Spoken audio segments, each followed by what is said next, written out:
Hello everybody, this is Jess with Blessed Jess. Thank you so much for watching. I'm so excited about this week's Bible study. If you are new, we are going through the book, I Deserve a Donut and Other Lies That Make You Eat. I've enjoyed this study so much. I feel like I'm learning so much and I feel like all of you are enjoying it as well. Make sure that you keep coming back every Friday as we go through this book. I feel like we're getting close to halfway here. I can't believe it. Slowly but surely we're getting there. If you have any friends that you think would like to join us, it's never too late. If you are new right now, it's never too late. Just jump in where you are. All the previous weeks will be linked down below. But just watch the videos you can. No pressure to watch them all. Jump in where you are. If you want to purchase this book, that link will be linked down below. There's also a Kindle version, and I've heard from a lot of you that there is a app, and there is a iTunes version and an Android version that you can get for absolutely free if you want to do it that way. I recommend that. I don't have the app, so I've heard it's really great, so definitely check that out. I mean, it's free, so that's awesome. A little disclaimer before I get started. This author is Barb Raveling. She does not know who I am. I am not affiliated with her. These are just my thoughts and examples as I go throughout this book. So I'm learning from her, but I'm not speaking for her, if that makes any sense. So last week we talked about garbage disposal eating. I've been thinking a lot about it. And it's something that I'm trying my best to get better at, and I hope you guys enjoyed that one. But this week, we're talking about good food eating. And when I heard that, and you guys probably saw me in the last week's video, I was like, what does that mean? I'm not really sure. And the more I thought about it, I kind of figured it out. So at first, it took me a minute. It's probably because I'm tired, y'all. So good food eating. And this is when food is so good that it's hard to stop eating it. Who's ever felt that way? I feel like that all the time. You're eating a dinner and it's so good and you're kind of full, but you feel like, I really want more of this because it's so good. Or say you have a certain number of points and you pointed everything out because, you know, we're all doing our different boundaries. Everybody has different boundaries. So some of us are on Weight Watchers, some of us are not. Some of us are counting calories, some of us are not. But say you have some points. You've pointed everything out and you've eaten it, but it was so good, you really want more. And so you get a little bit more. That's fine as long as you have the points to track a little bit more. But overeating just because food is good is not okay. God made food to be good. I honestly believe that. There is a reason He made flavors and spices and different dishes and different ethnicities and all the things that make food delicious. But overeating it is not good. Too much of a good thing is not extra good. It's bad. We're going to be talking about it. And this is a lot of information, so I'm going to try to kind of not make this video too long. So the first thing she always lists is questions to ask yourself if you think you're going to struggle with good food eating, like right before maybe your favorite meal, or like when you're about to go out to eat your favorite meal, favorite place. Maybe you could ask yourself these, or after you struggle with this, or if you feel like you're struggling in the middle of it, maybe pull these out or try to remember some of them. On a scale of 1 to 10, how great do you think this food would taste? So, that's just making you think. Because a lot of times there's things that we kind of want, and then in the moment, like, oh, that looks good, but we don't really stop to think, like, is it something that's actually going to be worth it, or should I wait for something even better? Number 2, how much would you need to eat to be satisfied? You guys, sometimes it only takes a bite or two of something, and that's all you need. Especially with like desserts, a lot of times I can take 1 or 2 bites, and I've had the taste, it's really sweet, and that's all I need. So more is not always better. Sorry, you guys, my throat feels really dry. Can you eat this food without breaking your boundaries? So that is what we always go back to. What are your boundaries, and is this food going to break it? Do you have the points? Do you have the calories? If you're doing hunger and fullness, are you hungry right now? Can you eat right now and not break the boundaries? Because you always need to be thinking that. If not, which boundary will you break? Just being real with yourself. If so, will you be more likely to break your boundaries later if you eat this now? And I like that she asked that because, you know, say, okay, I have the points for this one slice of pizza, but, you know, I have a whole pizza here for my family. Am I going to be able to stop at one piece of pizza, or is it going to be better if I just don't even have a piece? And I think that takes a lot of being real with yourself and knowing yourself. Some people have no problem stopping with one piece. Some people, it like opens Pandora's box and they want all the pizza.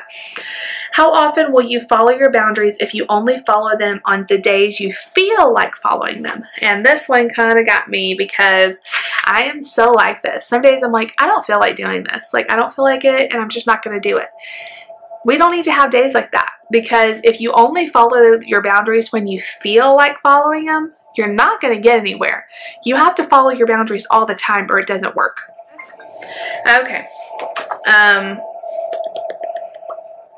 I really like this question that she always asks at the end. What will your life and body look like a couple of months down the road if you develop the habit of consistently following your boundaries? And I feel like every single week we talk about things that are immediate gratification. And I say this every week too. It's immediately, like, I want this now, I want this now, and it's never worrying about the future. When you stop and you think about the future, how will I feel months down the road, weeks down the road, years down the road, whatever it is, that is where you make your decisions, not how am I going to feel right now in this moment. Because right now in this moment, you probably want the pizza. Okay. All right, let's just move on. I did skip some of those questions, but I picked out the ones I like the most. Okay. So, the first Bible verse, and then she lists some Bible verse. The first Bible verse I'm going to read is Luke 12:15. Then Jesus said to them, and I always love when Jesus says something, you need to listen extremely hard. Not that all the Bible is not important, but when Jesus says stuff, I really, like, my ears perk up.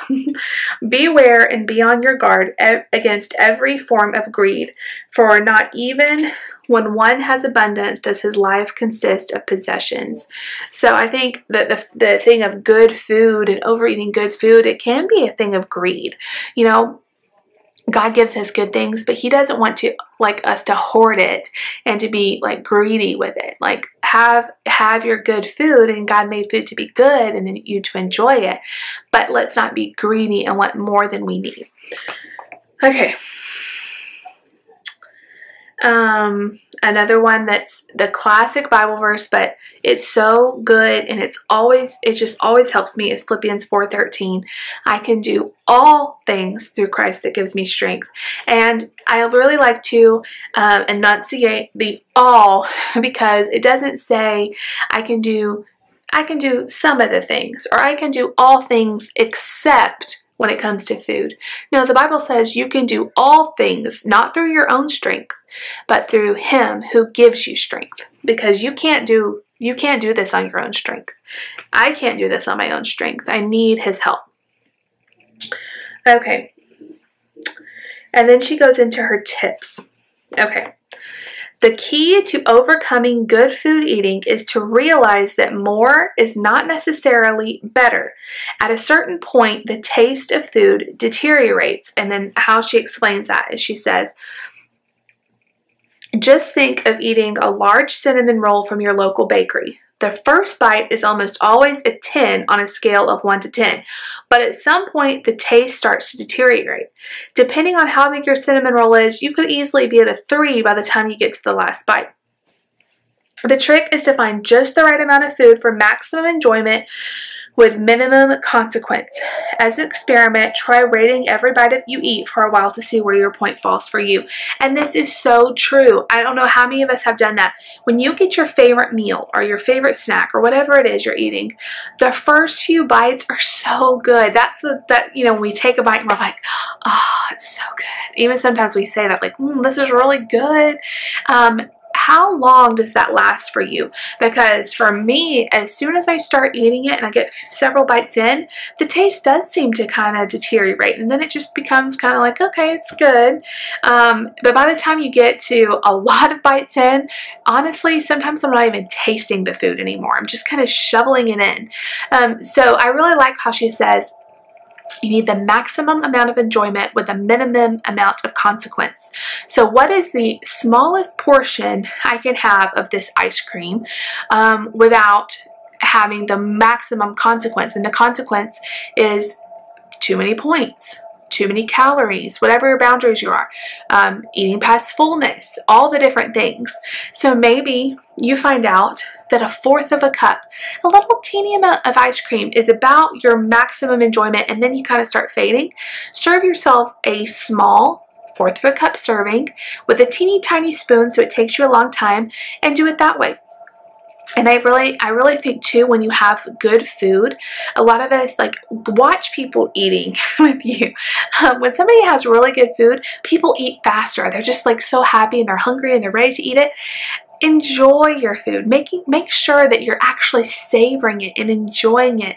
And you know, that little piece of chocolate can last, you know, 10 minutes because you're enjoying it. You're savoring each little bite as opposed to popping the whole thing in your mouth. It's over in 5 seconds and then you want more because it's over too fast. And I just really, I've always tried my best to do it, and I'm not good at it because I'm one of those people who, like, especially I feel like moms, we have to eat fast because like we don't have time to sit down and like leisurely eat. But make time for yourself, you know, sit down and actually enjoy your food. Don't do what I do and like stand up and just eat real fast because you're gonna overeat and you're not gonna even taste what you're eating. Good food eating. And I think a lot of us struggle with when food is really, really good, we want seconds. We want to eat more. We want to eat more than we originally planned to eat. You know, it kind of goes back to what I talked about last week with rating your food. You know, it's a lot easier to stop when the food isn't your favorite. So say you have a plate, and yet last week I used the example of a cheeseburger. So let's use the let's say spaghetti this week. So you have spaghetti, you have garlic bread, you have salad, you have a dessert. Okay, I'm kind of weird and I'm not a huge fan of spaghetti, so if that was my plate, the salad and the garlic bread I kind of want more of than the spaghetti. So I might have, depending on what the dessert is, that's going to be high on my list too. So I might have a few bites of spaghetti, half the garlic bread, half the salad, and then the dessert. And then once I'm kind of looking at the remainder, mostly spaghetti, you know, the crust of the dessert or something, it's going to be a lot easier to stop then, as opposed to eating all the spaghetti, which I'm not that crazy about. So what if I eat all the spaghetti and I just said, hey, this food's already here, let's just go ahead and let me eat all of this and then save the best parts for last. So I eat all the spaghetti and I'm getting full, and it's gonna be really hard for me to say no to the garlic bread, say no to the salad, and say no to the dessert. So just rearranging our thinking on, let's eat the good food first and then it's easier to kind of throw away the bad food. Same kind of thing with this good food eating. Enjoy your food. Don't feel bad about enjoying your food because it's meant to be enjoyed. However, overeating it is not going to help. It's not going to help you, and it's not going to make you feel any better. You're going to feel worse. So that is this week's lesson, and I really appreciate all of the support through this Bible study. I hope you guys are getting something out of it and are enjoying it. I am going to pray for you guys before we dismiss this study for the week. Dear Lord, thank you so much for everybody watching this video, Lord. And thank you for creating good food and letting us enjoy good food, Lord. I don't take it for granted any time I get to eat wonderful food because you are the provider, Lord. You provided all good things for us, God, and I am so thankful for that. However, God, please help us as we go throughout this week to not overindulge in the good food, God, that you would help us stop before we cross our boundaries, God, that we be able to turn to you and that you would give us strength to put down the fork and to not try to fill a void that was only meant to be filled by you, Lord. Thank you so much for all these beautiful people watching me, God. I pray blessings over their life and over their family, God, that they, no matter what they are going through, God, that you would wrap your arms around them, that you would love on them, and you would be there with them and give them peace and joy and strength, God. We love you and we thank you. In Jesus' name, amen. Okay, so that is good food eating, and I'm really excited about, as you're watching this, I'm actually pre-recording this, as you're watching this, I'm actually in Disney World, so I'm on vacation right now, and so next week, how appropriate this is going to be holiday and vacation eating. So I'm going to have a lot to think about. I'm actually going to read this before we leave. Because I think all of us tend to go crazy on holidays and vacations, and it would be nice to have some tips to kind of get through that. So I love you guys. You're so awesome. You're so supportive. Like I said, next week is that, and it's page 45 and 46. So we are getting very close to the end of the first half, and then the rest of the half are the actual emotions that go along with it. So keep coming back every single Friday at 7 a.m. I will have a new video up for you guys. I hope you're enjoying it. If you are, make sure you give this video a big thumbs up. Leave me a comment down below. Please subscribe if you're new, and I will see you guys all next time. Bye guys. Already packing, come with me. I'm not really asking, we'll get away to a place where we don't know.